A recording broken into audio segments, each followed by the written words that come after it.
Ryan Day. Everything we said about Ryan Day up into the playoffs was true. Not bad. Come on, Kenner. You can do better than that. To be fair, of all the elite quarterbacks in the NFL, Joe Burrow is the least accomplished. Getting better. 1,000,000%. I 1,000,000% believe that the Dayton Flyers are afraid of the Wright State Raiders. That's why they come up with every excuse in the book not to play them. There it is. The hottest take of them all. It's the Justin Kenner Show, presented by Frickers, live on 1410 ESPN Radio.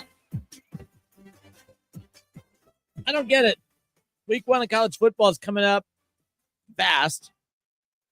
High school football's kicked off. The NFL will kick off a week from Sunday.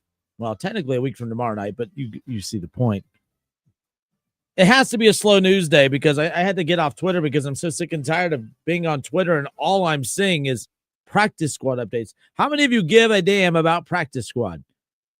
Do any of you give a rip about practice squad updates? Oh, my gosh, I really hope that the Bengals keep so-and-so on the practice squad. Who cares? You have to forgive me. I think I'm in a little bit of a bad mood. I think it's like I'm past the excitement point of the season being here. Now I'm just annoyed that we still have to wait a few days. I also think, too, like preseason games, I get it. You don't put a lot of stock in there. But I also, from a fan perspective, I get why athletes wanted to cut back on preseason games because of more of an opportunity to get hurt. But from a fan, I'm not saying that preseason games would, make me completely happy, but at least fills a little bit of a void, gives you at least something else to talk about. The fact that there's 2 weeks between the final preseason game and when the NFL kicks off, I don't know. I'm impatient. I'm in a weird mood today. I want the season to hurry up and get here. I'm excited for Saturday. I want Saturday to hurry up and get here, so nonetheless, but I'm excited. Heather Dinich, she's going to join us coming up. ESPN's Heather Dinich covers all things college football. Excited to have her join us coming up here momentarily to talk about and preview the Ohio State-Texas matchup coming up on Saturday. We'll talk all things Big Ten and the playoff picture as well. Ron Howard, right off the bat, Reds sinking quicker than the Titanic. I have some, maybe they're why I'm in a bad mood today too. I'm really irritated with the Cincinnati Reds as well. So like the Reds have me pretty frustrated as far as I'm concerned, but that's kind of where we're at. We'll get into the Reds as I rant about them coming up in a moment. But no, like I said, football, it's so close, but yet so far away. The NFL kicks off a week from Sunday. Things are getting finalized. It does feel like a cloud has moved away from Cincinnati when it comes to the Trey Hendrickson stuff. Like, do you guys now realize it is officially a new era in Cincinnati? Because what is the big drama in Cincinnati now? What is the big drama in Cincinnati? I don't think that there is any. For the longest time, it was what is going to happen with, when are they going to pay Joe Burrow? All right, they paid Joe Burrow. Man, now that they've made Joe Burrow the highest paid quarterback in the NFL, how are they going to afford to keep him and T. Higgins and Jamar Chase and Trey Hendrickson? And then the news went right to Jamar Chase. And then the drama with Jamar Chase, while also having the drama of T. Higgins, who were requested to trade multiple times. Trey Hendrickson requested a trade a year ago. And then you get to this offseason. There was drama with T. Higgins heading into the offseason, really in the middle of the season. You have your quarterback begging for the front office to make some decisions. Jamar Chase was oddly quiet. I think Jamar Chase was quiet during this past season because the dude knew he was going to get paid. Jamar Chase was the most comfortable of everybody because he knew, hey, I'm going to get mine. I know the Bengals are going to pay me, but I'm going to do it my way. He didn't say anything. For a guy that talks a lot, he didn't say anything last year. But, I know as a sports talk show host here, that's all we've talked about is, will the Bengals keep Jamar and T? Will the Bengals keep T. Higgins? If they do that, man, how are they going to afford to keep Trey Hendrickson? Man, they got the rest paid for. What are they going to do? Pay Joe Burrow. Pay Jamar Chase. Pay T. Higgins. Everyone's trying to give. I see Goodberry or whatever the hell his weird goofy name is on Twitter saying, "Oh, I thought the Bengals weren't going to be able to keep him all." You aren't. The Bengals aren't keeping Hendrickson. He's playing the final year of his contract. You gave him a raise. It doesn't necessarily count as extending him or keeping him. But my point is, the future of Trey Hendrickson. You know that T and Jamar are in Cincinnati now. Burrow, he's going nowhere, obviously. So now what? What is the big cloud that is hanging over the Cincinnati Bengals. What is your big concern now? Now that you know Trey Hendrickson is back, he's practicing today, by the way. That's a big deal. That was pretty cool seeing him in full pads, ready to go in practice today. So there's that. So that's a good thing, right? You know Trey Hendrickson's back in practicing. T and Jamar are paid, fat, and happy. Joe Burrow's content because, well, he got everything he wanted. He got his boys. He got Jamar and T. They, got Gesicki. They added more offensive weapons when they went out, and they added another tight end, right? So now what? Bengals fans, as you sit back and the season kicks off a week from Sunday, you have Jamar, you have T, you have Joe Burrow. Trey Hendrickson's officially back now. So now what? As you sit there and ponder off and you think and you look off into the distance, you look off to the regular season coming up. Now what? Where does this team stand? I don't think that they got better from last year to this year. I think that they were, the wild thing is even with all their deficiencies, they are a couple made field goals away last year of being a double-digit win team and in the postseason, and then we're talking about this team drastically different. But because they missed the postseason and they did not improve this defense, they moved on from their defensive coordinator, which I think was a mistake. I think right now, a lot of you, this is the quietest I've experienced you Bengals fans in quite some time. I think you guys are kind of waiting in the weeds a little bit to kind of come out and pounce. I think you're waiting to see exactly what this team's going to look like. I think you've been bit in the ass way too many times, especially in the early weeks, with the slow start for this team. I do not anticipate a slow start for the Bengals. Now, I anticipate them to lose. Keep in mind, you could lose a game in the first month of the season and it not count as a slow start. The Bengals could lose to the Browns very easily in week 1. That's not a hot take. Everything that you need to beat the Bengals, the Browns have. So there's a good chance Cincinnati could start out 0-1. For that to count as a slow start, to me, it has to be that Cincinnati plays poorly. And by poorly, I mean Joe Burrow and the offense play poorly. I don't anticipate the offense playing poorly. I think that the Browns defense has enough to come at Cincinnati. But I think that the offense is going to be just fine. I don't think that they're going to get off to a hot start because they played in the preseason. They're going to get off to a hot start because, like I said, Joe Burrow's healthy. They're healthy. They're ready to go. Everything's good to go. They're fine. The offense is going to be fine. They're going to lose week 1, and it's going to be because of that defense. They're going to lose week 1 to Cleveland, and it's going to be because of that defense. And I'm not stirring the pot. I'm not hating.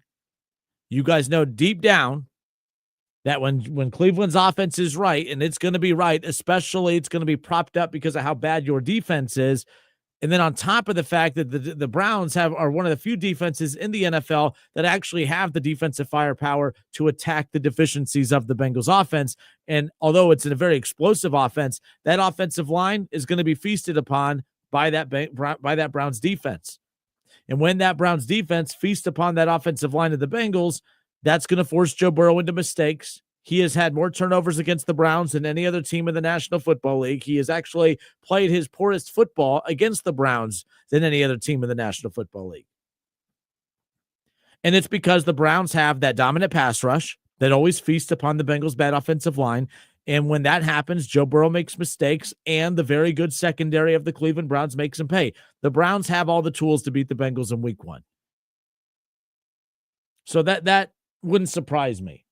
I do think the Bengals are better than every other team that they play in the first month of the season. I don't think anyone else truly has the firepower to attack Cincinnati as far as that's concerned. But, and Ryan Roth, yeah, I agree with you. Who cares about the practice squad? That was my point when I opened up the show. I sit back and I see everyone's reaction. I see all the news coverage today, the sports coverage today, and it's just all the teams finalizing their practice squad stuff, and I just don't give a rip. It's a big deal for those players and their families. I get that.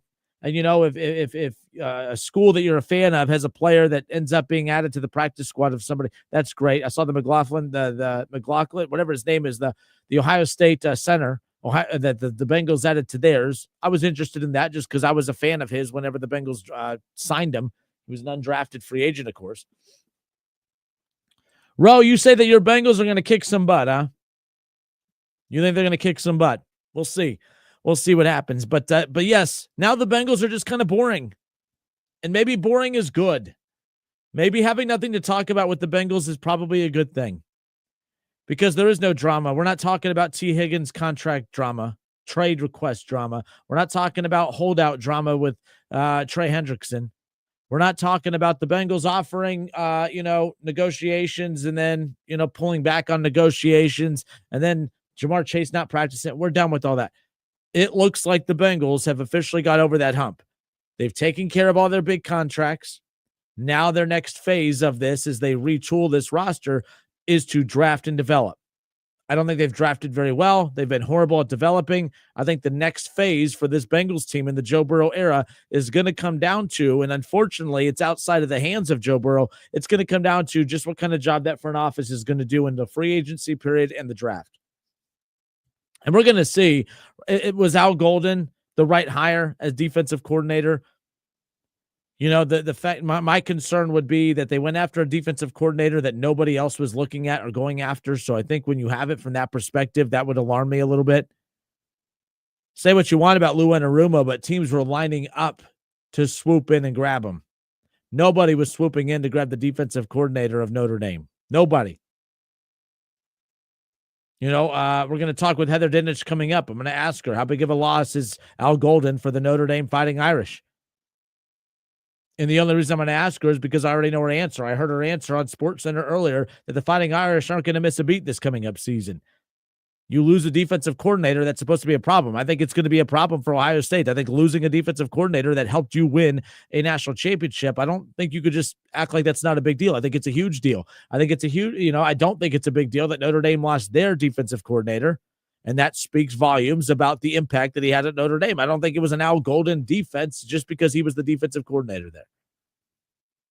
I don't think the Bengals I think because he used to be on the coaching staff for the Bengals, that's what made him an interesting target. I don't think it was a good target, but we'll see what ends up happening when it's all said and done. All right, let's talk college football. We'll step away for a few moments. Ohio State, Texas coming up this Saturday, noon kickoff, 10 a.m. Pregame coverage begins for us right here on 1410 ESPN Radio. ESPN's Heather Dinich joins us next.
All right, everybody, we welcome you back. It's the Justin Kinner Show presented by Frickers. Frickers, your home for fun, food, sports, and spirits. Coming up this weekend, week one of college football, of course, but we are Dayton's radio home for Ohio State football. Ohio State, Texas, noon kickoff, of course, but all of our pregame coverage and everything leading into the biggest matchup of week one will begin at 10 a.m. We're going to be live over at Submarine House starting at 10 a.m. all the way up through kickoff and into the first quarter. We'll have a chance for you to win tickets to a couple home games for Ohio State coming up throughout the season. So we look forward to seeing you there. Ohio State, Texas, everybody's talking about it, and we're excited to continue talking about it and bringing on our next guest, ESPN's Heather Dinich. Heather, good afternoon. How are you? Not good morning, like I said earlier.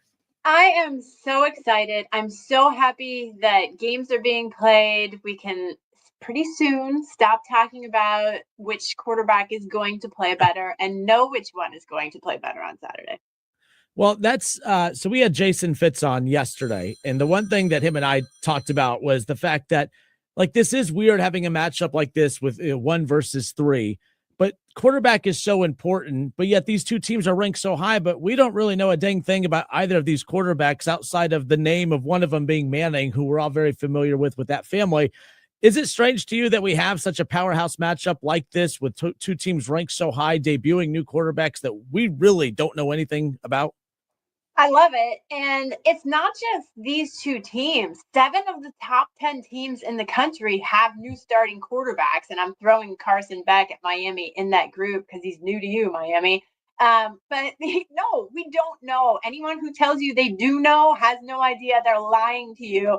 So I think that expectations, I would say, are higher for Arch Manning than any other quarterback making his debut that I have covered in decades of covering college football. Because of the last name, right? Yes. Yes. Yes, absolutely. I mean, Julian Sayin is a top recruit. I'm sure he's a fantastic player, but he's the next great Ohio State quarterback. His name just happens to be Sayin while you've got a Manning on the other side of the field. So yeah, it's the genes, it's the pedigree, it's the family, it's all of those things. And quite frankly, it's really not fair. It's really not. So yeah, especially, I'm 5'5". I don't have any athletic genes that were passed on to me and my family. So I'm very jealous as far as that goes. But I was looking at this and thinking about this. Like, if you look at last season bleeding into this year, Ohio State having to beat Tennessee, having to beat Oregon, having to obviously beat Texas, and then going to beat Notre Dame in the championship. If they go on to beat Texas this coming up weekend, can you think of a more impressive 5-game stretch from any team in college football in recent history when you think about the type of teams that they've had to play, the magnitude of the stage of which they've had to play them, and then to kick off this season without any primer games going up against Texas? Could you think of a 5-game stretch for any team in college football that would be more impressive than that one if Ohio State comes away with a win on Saturday? That's a really interesting historical perspective question. And my answer is no, with the caveat the only other team that comes to mind, this is the God honest truth, is 2014 Ohio State, only because they won the national title with their third string quarterback. Mm-hmm. Remember? Lost in week 2 to Virginia Tech. I mean, everyone in your state remembers that. Yes. But I just think Yes, this 5-game stretch is huge, but the only other thing that comes to my mind is that season, because that's still one of the most remarkable national title runs that I've ever seen. Yeah, and it bled into the next season, making it almost impossible for Urban Meyer to figure out how to handle that quarterback situation because Braxton came back. They obviously, he was agreed to move to wide receiver, which made that a little easier as far as that goes. But a lot of drama in that next season, no doubt. But this Ohio State-Texas matchup, obviously a high-profile non-conference matchup. So many people have different opinions about, how much longer we're going to see these types of matchups, especially with what we saw last year, where strength of schedule really wasn't favored in a lot of the decisions that were made last year. I know the new strength of schedule metric is going to play a huge role in this moving forward. Is that metric that's going to be used by the committee, in your opinion, is that going to save these types of non-conference matchups, in your opinion? So here's the reality of that. That metric that's gotten a lot of attention, and I understand why, is really just emphasizing in the computer system what, for the most part, the selection committee has already done. There's a lot of common sense involved in this. But I think because of how Indiana was evaluated in the committee meeting room, there were some questions this offseason, particularly from the commissioners, about how strength of schedule is evaluated. So I think that having it now said out loud, made a headline about it, all of these things, you would think in theory it incentivizes athletic directors across the country to continue to schedule these big games. I've talked to Ryan Day, I've talked to Sark about it. They love these games and they want to play them, but they want credit in the committee meeting room for doing that. And they've gotten that. Look, I mean, if you're Clemson and LSU, Ohio State, Texas, you lose this game, you're not out of the college football playoff. That's ridiculous. But if you get beat like Clemson did against Georgia last year, and you know you're lined up against a college football playoff caliber team, that shows the committee, hey, that's the gap. That's the difference between Georgia right now and Clemson right now, right? So how you win and how you lose still matters in that room. But if you're playing a good, respectable game against a top 10 opponent, no one's writing you off, especially one. Kurt Cignetti's an interesting one out of Indiana because I kind of respect his approach. A lot of people want to say, "Oh, that's a cowardly way to go about it." You know how hot takes galore people get with this stuff. I look at it from a business perspective. When you're Indiana, you're not getting the players at Ohio State, and you're not the high profile program that the Ohio States and these other programs are. If you're Indiana, you're already playing Illinois, you're playing Oregon. Obviously, you're playing at Penn State. Yes, you avoid Ohio State, but that's just how strong these conferences are right now. To me, I look at their non-conference schedule, and I know it's very light moving forward. Their non-conference over the next couple of years is, has a lot of people talking. I think it's good business on Indiana's part. I don't have a problem with their approach. I love when teams challenge themselves in the non-con, but at the same time, if Indiana loses one of the first 3 weeks, they're not making the playoffs. So I don't blame them one bit for saying, hey, if we're going to get knocked out of the playoff, we're going to have our conference knock us out. We're not going to put a landmine on our schedule to purposely knock us out just to appease those who want to see us to challenge ourselves. I have no problem with Indiana's approach. Well, and you have to schedule as an athletic director with your coach for where your program is. You have to, right? And also, a lot of times these schedules are made 10 years in advance, and you don't know that maybe Team X is all of a sudden going to be a fantastic program or vice versa. Who would have predicted that Florida State was not going to boost your strength of schedule a year after going undefeated and winning the ACC? Sometimes you just don't know how this is going to work out. So I agree with you. And as a graduate of Indiana, I love Coach Stig. He has people paying attention to that program for the first time in a really long time. We have ESPN's Heather Dinich hanging out with us again, the Justin Kinner Show. Texas, Ohio State coming up this weekend, talking all things college football. Finally, the season is here, of course. What's interesting about this, too, you look at the Big Tens, everyone's going to talk about your Ohio State and Penn State, of course. Michigan's always in the headlines for some of the right reasons, some of the wrong reasons. I came across a piece recently that, speaking of Indiana, who's the Indiana of this upcoming season? You threw out the team Illinois. What is it about Illinois that you look at that could say, hey, look out for that team in the Big Ten? While everyone's looking at the more high-profile programs, Illinois, who was very solid last year, they have another, big season on deck possibly. Well, and, there's some pushback on this year's Indiana because Illinois was a top 25 team last year and Indiana came from out of nowhere. But I think just the comparison is fair in terms of who you don't play. I don't have it in front of me, but I want to say that Illinois doesn't play Oregon. I don't think they play Michigan. I don't think they play Penn State, but there's a couple of big teams in the Big Ten that they avoid.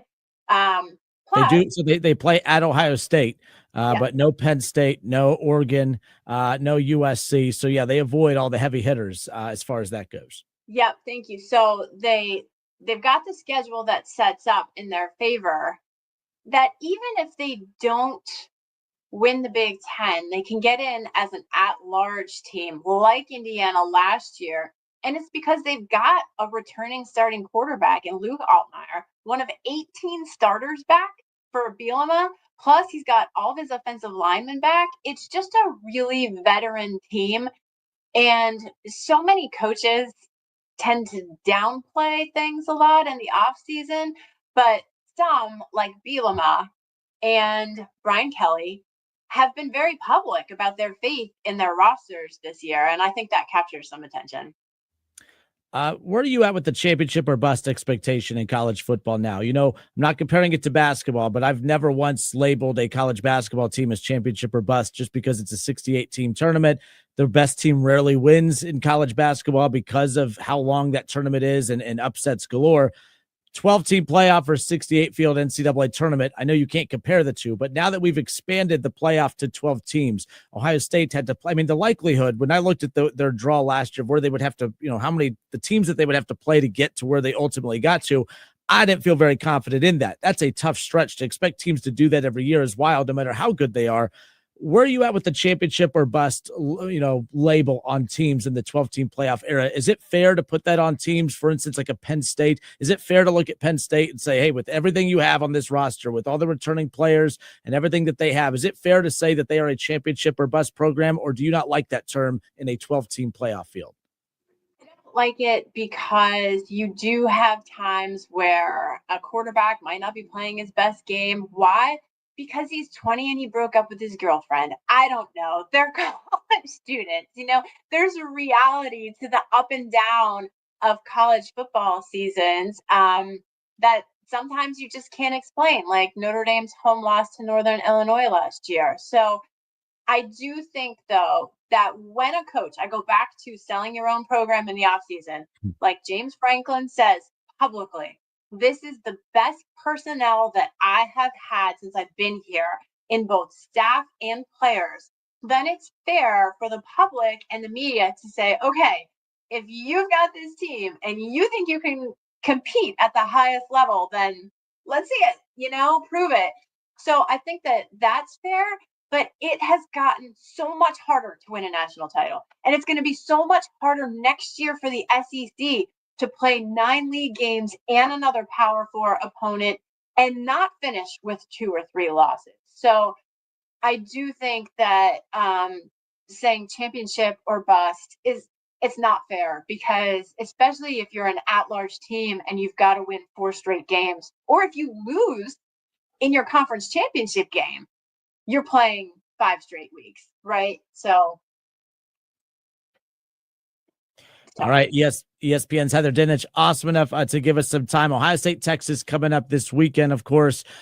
So much. There's so much outside noise, too, that's kind of going to be overlapping with a lot of the headlines with this. Lee Corso, obviously, going to be his final game day. Just your thoughts on Lee Corso and his legendary career, not just obviously with football, but obviously his ties to game day and what it's turned into today. It is going to be very emotional. It's already been emotional. I was sitting here at my desk with tears streaming down my eyes, watching Lee watch Herbie give his thoughts. I'm going to be there in Columbus, and I'm just going to stay in the shadows and watch this all unfold with a box of tissues, because he's meant so much to the game of college football, to the fans, to that show, to people on set. There's clearly such an emotional tie there, but I hope for him and for all the guys on the game day set that it's just a memorable, amazing experience for all of them. This will be the last one on the way out, actually, even though it was last week. Michigan. Look, one thing I learned about you a while back was watching the Bobby Knight documentary, was that you've covered your fair share of scandals, obviously going back to your time, obviously student media, Indiana, which I thought was so cool, by the way. But one of the biggest scandals in college football in recent years has been, of course, the coverage of this sign stealing scandal with Connor Stallions in Michigan and everything else. The punishment that came down, some aren't happy, some are fine with it. It doesn't matter whether you thought it was fair or not, but is it about what you expected it to be? Were you surprised by the outcome as far as how the NCAA came down on Michigan? I honestly didn't know what to expect, because this is sort of the first step into the era of the NCAA shift in philosophy of punishment. And with what would add up to over $30 million in a time where every penny is so precious to these athletic departments, like, that's a huge hit in the pocket. I'm not sure people realize how significant that is.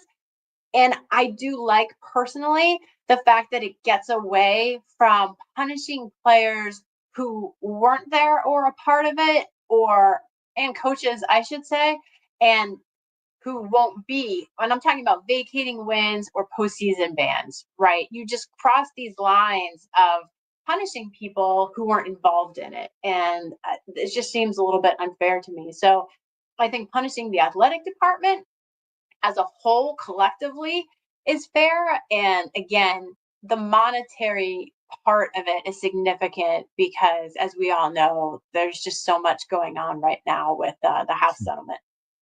Now that that's behind them, like because like Michigan, we don't even talk about who they are as a team within the Big Ten now. It's just been so much about the coverage of that.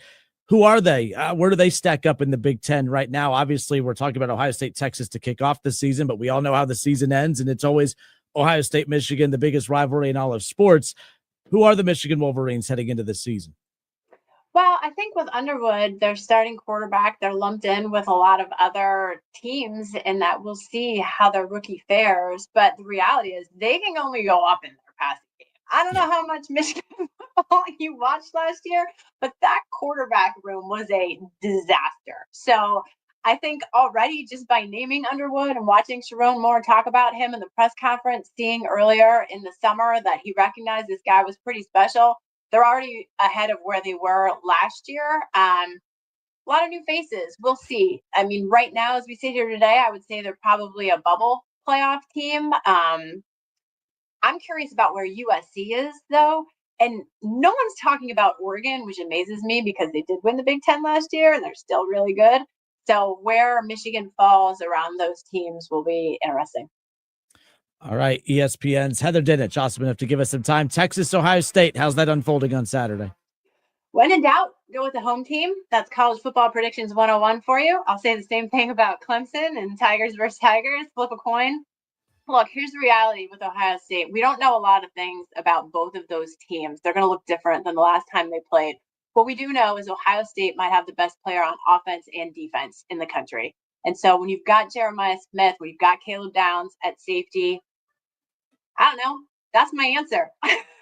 Hey, I like that answer. ESPN's Heather Dinich. Heather, thank you so much for your time today. Thank you and enjoy week one. Thank you so much. All right, good stuff. More of the Justin Kinner Show when we come back.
All right. Thank you to ESPN's Heather Dinich for giving the show some time. I saw somebody ask the question about her tie to Indiana with the Bob Knight. So I don't know if you guys ever watched that Bob Knight documentary. The Bob Knight 30 for 30 on Bob Knight was, for one of my favorite 30 for 30s, but two, no, Bob Knight, because he had such a bad relationship with local media over in Indiana, in Indianapolis, and just throughout the whole state, of course. He was not willing to give any sit-down interviews to any, like the Indy Star or any national media outlet or anything like that. So to kind of give the little middle finger to all the local outlets out there, he said he was only going to sit down with the student reporter, and that student reporter at Indiana happened to be Heather Dinich, and that's how she took off, because she got the one-on-one sit down with Bob Knight to interview him, and obviously that very controversial exit that he had with the Hoosiers, of course, but that's how she got her name out there big time. And, of course, she's one of ESPN's best. And I appreciate her giving us some time, especially this week heading into week 1 of college football. She always joins us on Selection Sunday as well. So she's always been very gracious with her time during the most busy time of the season. So shout out to her for giving us some time here today. The one question I threw out, one thing I didn't realize is that you look at the top 10, and Heather Dinich, who just joined us, said 7 of the top 10 teams in the country are rolling out new quarterbacks. That's fascinating to me, mainly because the one thing I thought about is, like, to have 2 of the top 3 teams in the country be rolling out a new quarterback, it's tough to really try to figure out who these teams are, because to know who a team is, you have to know who their quarterback is. You have to know what you're going to be getting from the quarterback position. Sometimes that works to a fault. Like, for instance, I know it's not college football, but the Cincinnati Bengals, your team has so many deficiencies, but yet you feel like you have one of the best teams in the league because of how good your quarterback is. We know Texas has NFL talent. We know that the Ohio State has NFL talent, but all of that doesn't mean squat in college football unless you have the straw that stirs the drink, and that's the quarterback, of course. We can read all the press clippings we want about Julian Sayin. The bottom line is the majority of the press clippings that we come across are all the homeristic blogger sites, like, well, the blogger sites. I don't need to throw them out there, but they get access based on whether they're liked, and if they're not liked, they don't get access. I mean, say what you want about Dave Portnoy, but Ohio State makes life miserable. We had Jason Fitz on yesterday, and he said around the time of the reporting on the Jim Tressel stuff and the Urban Meyer drama that, transpired, every time game day was supposed to go to Columbus for anything, that they were making life miserable for ESPN, at Ohio State's campus. That's how Ohio State operates. If you don't say good things about us, we're going to make your life miserable. That's how UD operates. UD is there's a reason they call it the Dayton Flyer Daily News, is because if you don't kiss Dayton's ass, they're not going to give you any access, and they're going to, they're not going to block you out, but they're going to make sure that when you are there, that your experience isn't that enjoyable. So that's what these teams do. They're all a bunch of phonies. You have to write good things about them, say good things about them. And if you don't, then they're going to, we'll show you. Oh, okay. You're not showing anybody anything. But the bottom line is that's why the Dave Portnoy thing, that's nothing new. I believe Ohio State was trying to make life hell for him, because that's what these teams do. So when you read all the press clippings about Julian saying how great he is, I don't know what to make of that. I never know what to make of that, because everything's positive coming out of rainbows and sunshine land over there with all the blogger sites who have to say nice things about Ohio State, or they lose their access, and then they're, makes their jobs a little harder. Everyone has families to feed. I get it. Do what you got to do. But media today is not as respected in that front as what it used to be, because I don't think that there's a lot of real journalists out there as far as covering sports teams that do it the way that they're supposed to, because they're afraid of losing access, this, that, and the other. But that's besides the point. That's a separate rant. But the reason I'm not buying into all the Julian saying hype is because I need to see it to believe it. I need to see it's the same Buckeye media that told us how good Kyle McCord was, and we all know how that ended up. Kyle McCord ended up technically being a pretty solid quarterback, no doubt about it, but you know what I mean.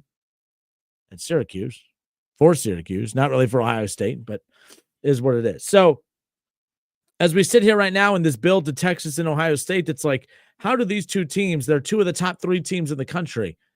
We know that to be a good team, you have to have a good quarterback, and we know nothing about either of these two teams right now. I think the Manning name is carrying Arch Manning. I went on this rant the other day. I feel pretty good about my rant the other day, because since I went on this rant the other day, it's been pretty much been verified by, Jason Fitz yesterday, Heather Dinich today. We know nothing about Arch Manning. Nothing. If Arch Manning, there's a very good chance that Quinn Ewers could end up being better than Arch Manning, right? Like, and trust me, there's a very, Manning could go out there and win the Heisman this year, and there'll be egg on a lot of people's faces. But I think what a lot of us are trying to say, including me, is that if he goes on to do that, good for him. No one can foresee that happening, though, because until we see him out there against actual competition, and week 1 this Saturday will be actual competition for Manning. We got to see it to believe it. But everyone is just anointing him. We're talking about this kid as if he played last year and as if he led Texas to the semifinal, as if he led Texas to a national championship. And we're only doing that because his last name is Manning. It was about the Browns conversation the other day. I said, I'm so sick and tired of hearing and reading and listening to all the rumors and press clippings regarding the Haslam's infatuation with Arch Manning and the Manning family and this, that, and the other. Because the bottom line is we know nothing about this kid. I don't want my NFL team tanking for a kid that we haven't seen him take one legitimate snap yet. Jason Fitz brought up a good point yesterday. He thinks he's the most overhyped quarterback in the history of college football. Now, don't confuse overhyped with overrated. Because Arch Manning can go out there on Saturday and ball out. It doesn't change the fact that he was overhyped, because we're talking about this kid as if we've seen him play at such a high level before. We've seen him in spurts and fill-in time last year, but I don't think he ever popped off the field. There's nothing that I ever saw from him last year. I'm like, oh my gosh, Texas has something special there. I don't think any of you saw that. So there's so many things about this matchup on Saturday that I'm fascinated by, and what I'm fascinated by is I have no idea. I'm not nervous as if I feel Ohio State can't win, but I'm not confident as if I feel like Ohio State's going to win. It's a very unique spot to be in as a Buckeye fan. I'm used to heading into week 1. They kicked off the season with Akron last year. I was just excited just to sit back on a Saturday, watch College Game Day, watch all the games roll across my screen, drink beer with the boys, and have a great weekend, because that's what every Saturday is throughout the college football season. But there was no excitement for Ohio State Akron. There's a much different vibe and feel for this Ohio State-Texas matchup. And you don't have to wait long for it. You don't have to wait all day. You get it right at noon. Not a fan of that, but, I mean, that is one way to kick off a college football season, is to get that type of matchup, bam, right off the bat. So, again, shout out to Heather Dinich. Shout out to Jason Fitz for joining us this week. Tomorrow, we are going to be joined, of course, we're going to be joined by the voice of the Buckeyes, Paul Keels. We'll kick off the show with him, but a big guest week this week. I appreciate everyone joining us on the show. I do appreciate that. So moving forward, Jason Fitz will be with us every Tuesday, Paul Keels every Thursday, Heather Dinich once a month. So we'll have that for you throughout the college football season nonetheless. But there is that. So, all right, we'll take a look at some of the other matchups around college football and the Big Ten coming up when we come back. We'll also, if you missed the conversation with Heather Dinich and Jason Fitz, we have both of those around the corner as well. So don't go anywhere. It's the Justin Kinner Show, Dayton's ESPN Radio, 1410 Wing AM. We'll be right back.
All right, and we are back. It's the Justin Kinner Show presented by Frickers. Frickers, your home for fun food, sports, and spirits. How about this, Bengals fans? Look, it's been kind of a fun week for you guys. The Cincinnati Bengals, of course, get the deal done. It's not really an extension, but they give a pay bump for this upcoming season for Trey Hendrickson, of course.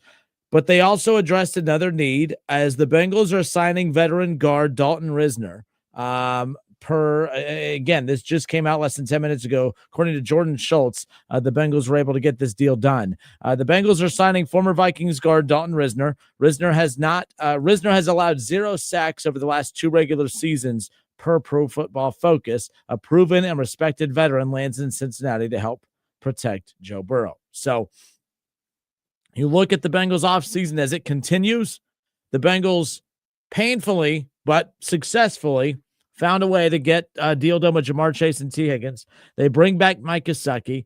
After a long standoff with Trey Hendrickson, they end up giving him the pay bump, not the long-term extension that he was wanting, but he gets the pay bump that, allows him to go play close to market value, $30 million a year, while also having a chance to obviously lead the NFL in sacks again and potentially hit the market and get paid pretty big time again next year. The Bengals could also franchise tag him again next year, which may not make him very happy, but it will make him a lot more money than what he's going to be making this upcoming season. But for him to do that, he has to ball out. Those are pretty good options for him nonetheless. So now you look at the fact that the Bengals, who had Noah Fant as well, and now Dalton Risner in the last month, they've done what they needed to do. Is it enough? That's the big question. Like I said, the only 2 new additions, really.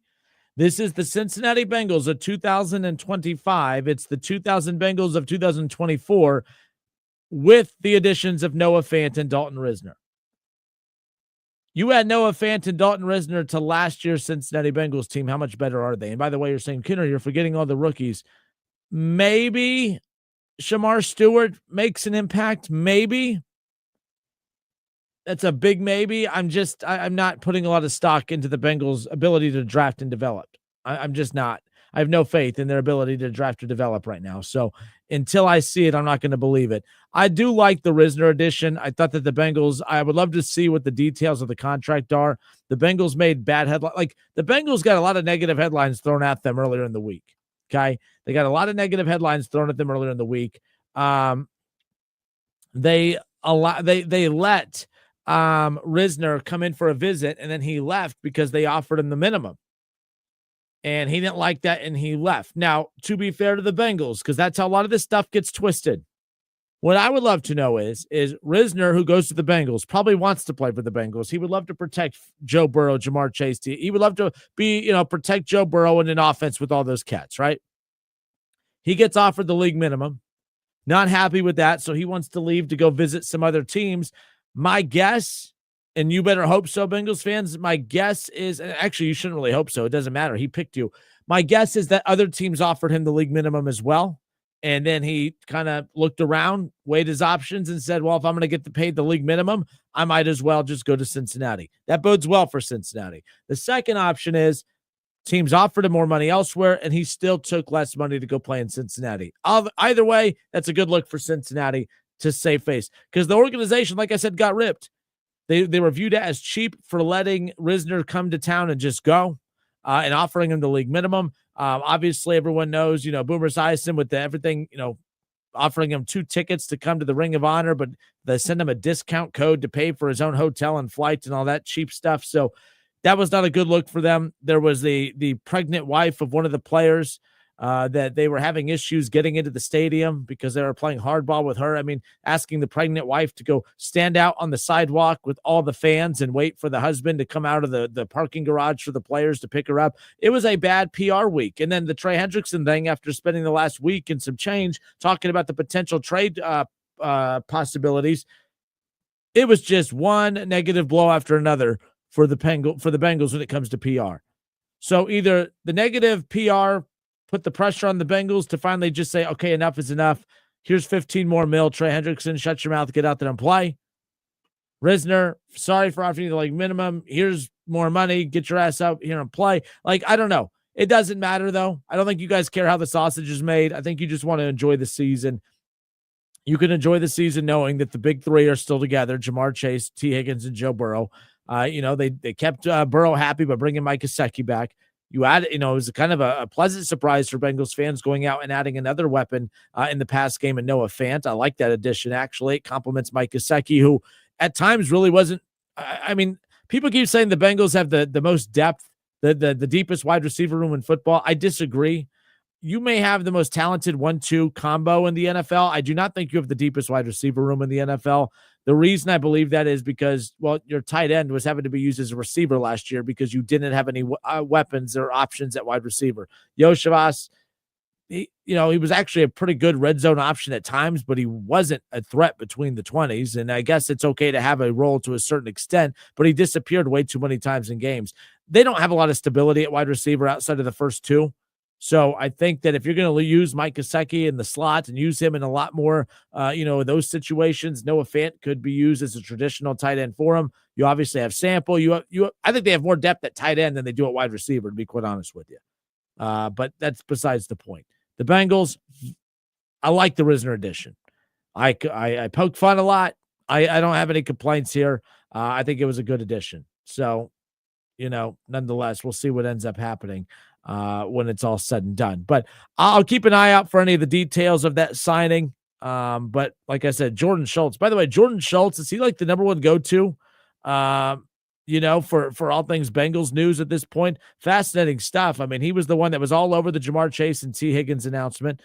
He kind of did it all as far as covering and breaking some of the biggest Bengals news, nonetheless. But Jordan Schultz, give him a follow on Twitter, NFL Insider. Has a very good in with the Cincinnati Bengals, apparently, because he's the one being fed the most info than any of the local media members. And the Bengals, of course, don't have a lot of good relationships with a lot of the national media members as far as that goes. And Adam Schefter, I think, is proof of that. Nonetheless, some other NFL headlines, just as, again, rosters are kind of shaping up. I criticized the Bengals a lot. I did not think it was smart to move on from Joe Mixon last year, but Joe Mixon, I mean, my goodness, he had a big year for Houston last year for the Texans, right?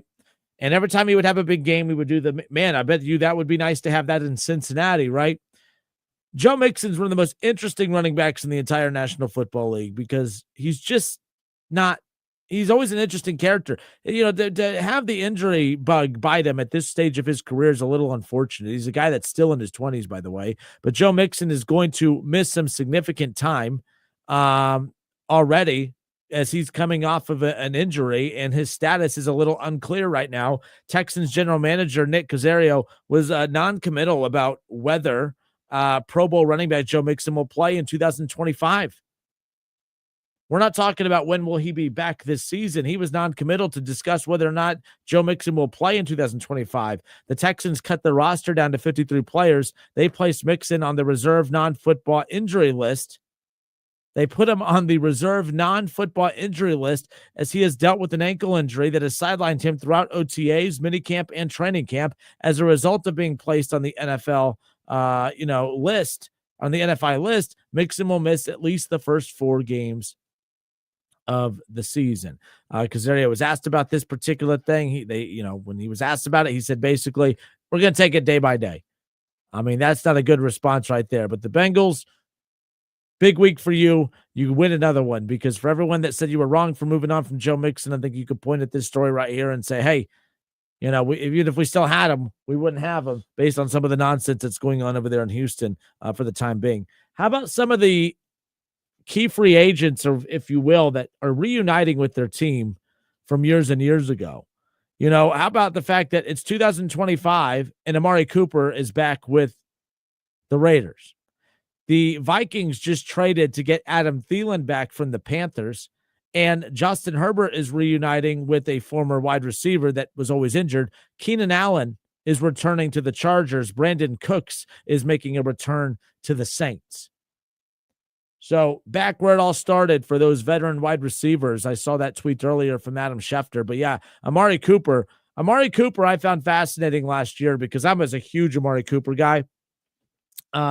Amari Cooper, I really liked him in Dallas. Really liked Amari Cooper when the Browns were able to trade a 5th-round pick. The Browns traded a 5th-round pick to the Dallas Cowboys to get Amari Cooper a few years ago.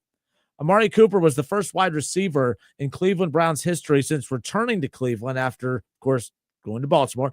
When Cleveland returned, all right, they had never had a wide receiver go for 1,000 yards in back-to-back seasons until Amari Cooper did it.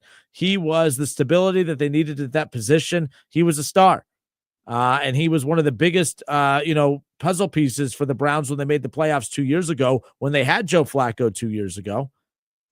And I was excited to see with a healthy Deshaun Watson last year, if Deshaun Watson was able to return to form of what we saw from him in Houston and for a short stint in Cleveland. If you guys remember that Ravens game where Deshaun just went off and had that season-ending injury in the middle of the season that kind of led to the Joe Flacco coming to Cleveland and starting that mess. But Amari Cooper was big time. And then the season started last year, and everyone was blaming Amari Cooper's struggles on Deshaun Watson.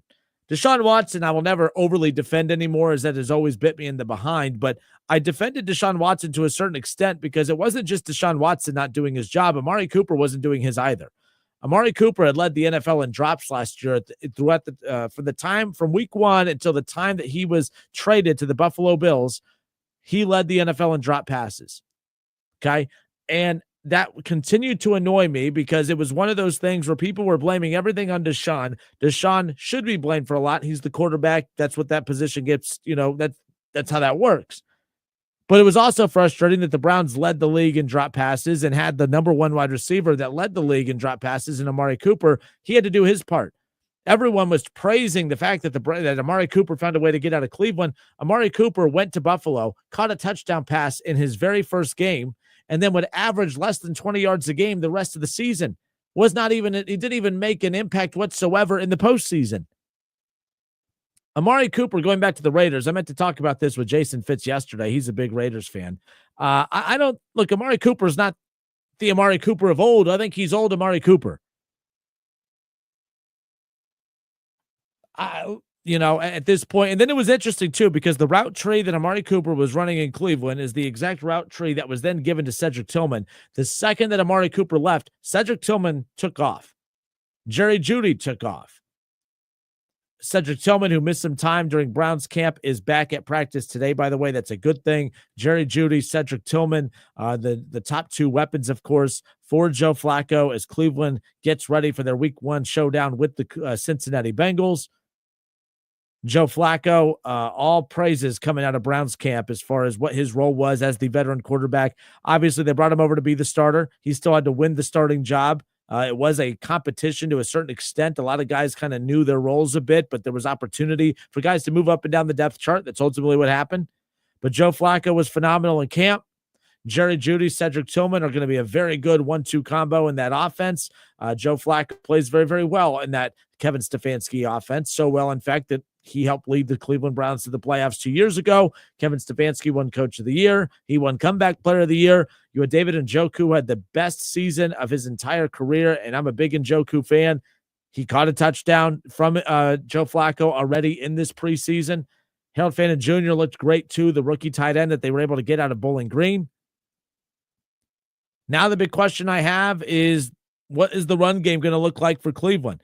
Everything I read and all reports coming out of the Browns camp was how good they were at running the football, even against the Eagles in the joint practice. Now, they didn't have Quinshon Judkins in camp. Still don't have Quinshon Judkins. He's been cleared of all those charges, but still has yet to sign a deal with the Cleveland Browns. So as we sit here right now, their running back 1 is Jerome Ford, with Dylan Sampson coming in at number 2. Dylan Sampson looked electric during preseason, but I also don't want to be one of them goofballs that says, man, preseason, he looked great. But that's all the information that we have right now to go off of when you talk about the fact that he's only a rookie. Dylan Sampson, I was a huge fan of. One of my best friends is a huge Tennessee fan, so I watched more Tennessee football over the last couple of years than I ever have. Dylan Sampson's one of those explosive weapons that popped off the field in the SEC each and every week. I was pretty excited when the Browns drafted him. I'm still bummed that they didn't draft Trevion Henderson. That's the number 1 running back that I really wanted. It's not the end of the world that you got Quinshon Judkins, but do they have Quinshon Judkins? Jerome Ford, running back 1, Dylan Sampson, running back 2. That's going to be running backs 1 and 2 that they kind of roll out there in an offense with David Njoku, obviously with Harold Fannin Jr. at tight end, Cedric Tillman, of course, Jerry Jeudy, Joe Flacco at quarterback, and a very solid offensive line on top of that. Posey got hurt in that final preseason game. I have not heard any reports as far as, how long is he going to be out. I know he's listed as questionable as we sit here right now. But, Tevin Jenkins was a big get for the Browns in the offseason. They needed to add a little depth at offensive line. Tevin Jenkins was a name that a lot of Bengals fans, I know when I was working with my guys over there at Chatterbox doing the show, that was a name that they really wanted the Bengals to grab, and Cleveland was able to land him. That was a big get for the Cleveland Browns. Obviously, Joe Bitonio at left guard, Tevin Jenkins is going to rotate in and out there as well. Wyatt Teller, Postage at center, Conklin's back. DeJuan Jones, too. DeJuan Jones came back, 30 to 40 pounds lighter than a season ago. DeJuan Jones is someone that I'm really looking at to kind of take that next big step. Massive human being, the former Buckeye, who there was reports of, first-round talent, but there was question about, his desire to, really approach the professional game with the right commitment that you would need. Well, I think losing to 30 to 40 pounds in the offseason kind of shows that commitment that's going to be needed as far as that's concerned. So, we'll see what ends up happening, but I think Cleveland is in a lot better spot than what a lot of you want to give them credit for. I think Cleveland wins week 1. I think the Browns beat the Cincinnati Bengals as far as that's concerned. Some week 1 matchups too, by the way, as far as the NFL is concerned. Next Thursday, the season kicks off a week from tomorrow, NFL week 1. It'll kick off Thursday, September 4th, with, of course, the Cowboys and Keith Byers' Eagles. The Eagles are a 6.5-point favorite as we sit here today. The Chiefs and the Chargers, Justin Herbert against Patrick Mahomes. That'll be a Friday night football matchup. That matchup will be on YouTube. And Chiefs-Chargers. That's a game that's going to be over there in Brazil, by the way. 8 p.m. on YouTube, Chiefs and Chargers. The Chiefs have been to 3 straight Super Bowls, winning 2 of those, but they did just get punched in the mouth by the Eagles in last year's Super Bowl. Will they be able to shake off that Super Bowl loss and come back with a little bit more fire? We'll find out. But Justin Herbert and the Chargers have to find a way to get off to a hot start as well, nonetheless. Buccaneers-Falcons week 1 matchup, Bengals-Browns. As we sit here right now, ESPN Bet has your Cincinnati Bengals sitting as a 5.5-point favorite. Here's the other thing. Here's why I'm also not like a big believer in a lot of the changes that the Bengals have made, because a lot of times you can go, like, if there's something big that happens in the offseason or anything that has to do with the roster construction, you can go follow the Vegas line and see if there's a big shift and sway of the line. I mean, Trey Hendrickson was announced that he's coming back, and not one line moved for the Cincinnati Bengals. For the people that got mad at me whenever I said that I don't view Trey Hendrickson as an impact play, as the same type of impact player as Myles Garrett and others, this is what I'm talking about. If the Browns came out today and announced that they were without Myles Garrett for the first month of the season, I guarantee you that's going to impact every spread that they are involved in his absences. It's announced that Trey Hendrickson's coming back, and there wasn't a change in any of the spreads for the Cincinnati Bengals whatsoever. He's not an impact player. He definitely, the defense is better with him out there than when he's not out there. But as I've said before, worse defense with him. They could be the worst defense without him. Didn't move any of those lines, and I don't think he strikes fear in anybody. I will say the Risner addition for the Bengals is huge, especially a week and a half out.